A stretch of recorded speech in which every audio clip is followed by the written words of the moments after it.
Assalamualaikum warahmatullahi wabarakatuh. Dengan saya Abdul Narul Hayat dengan NIM 24016178 dari program studi Pendidikan Bahasa dan Sastra Indonesia, Departemen Bahasa dan Sastra Indonesia dan Daerah, Fakultas Bahasa dan Seni Universitas Negeri Padang.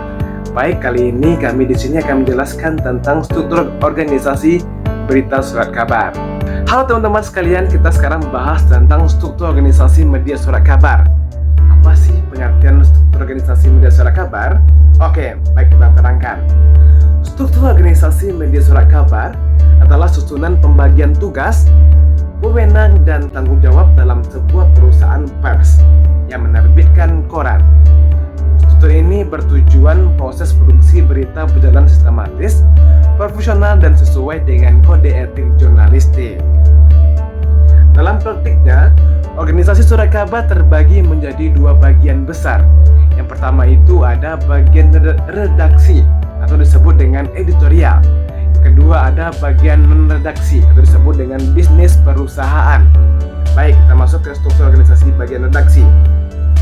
Bagian redaksi bertanggung jawab terhadap isi dan kualitas berita. Yang pertama itu ada pemimpin umum atau disebut dengan general manager atau publisher.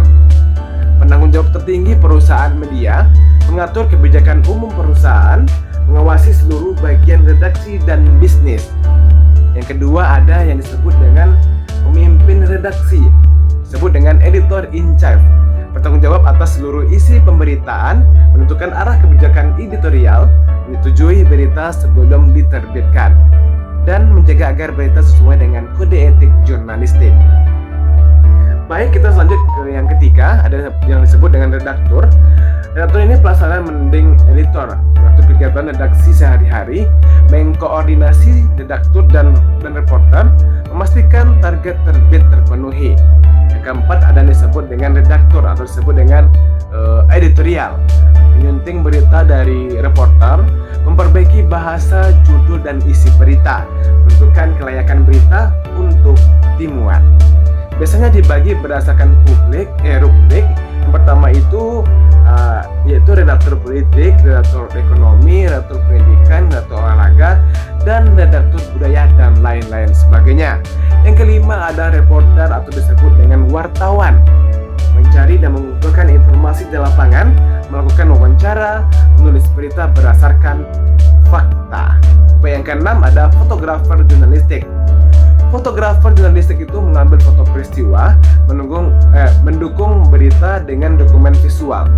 Yang ketujuh ada layouter atau desainer grafis atau mengatur tata letak halaman koran, menyusun teks, foto, dan iklan agar menarik dan rapi.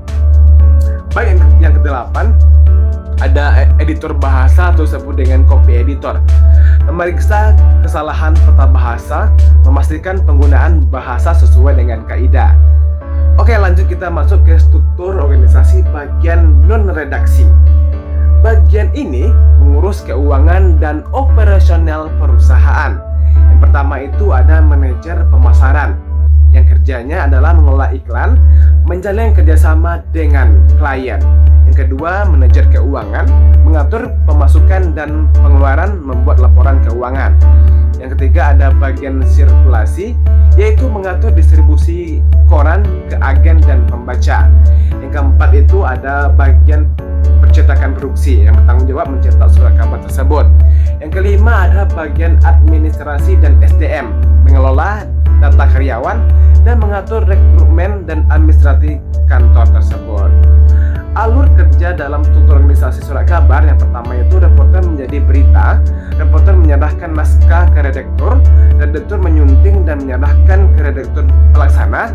Yang keempat, pemimpin redaksi menyetujui. Yang kelima, layouter menyusun halaman. Yang keenam, masuk ke percetakan. Yang ketujuh, bagian sirkulasi mendistribusikan ke pembaca. Fungsi struktur organisasi dalam media, yang pertama itu membagi tugas secara jelas, yang kedua menghindari tumpang tindih pekerjaan, yang ketiga mempermudah koordinasi, yang keempat menjamin profesionalitas kerja jurnalistik, yang kelima menjaga independensi redaksi dan kepentingan bisnis. Baik, mungkin hanya ini yang dapat saya sampaikan. Mungkin ini hanyalah salah satu struktur organisasi organisasi media surat kabar. Mungkin kalau ada saya yang salah dan janggal mohon dimaafkan. Wabillahi taufiq hidayah. Assalamualaikum warahmatullahi wabarakatuh.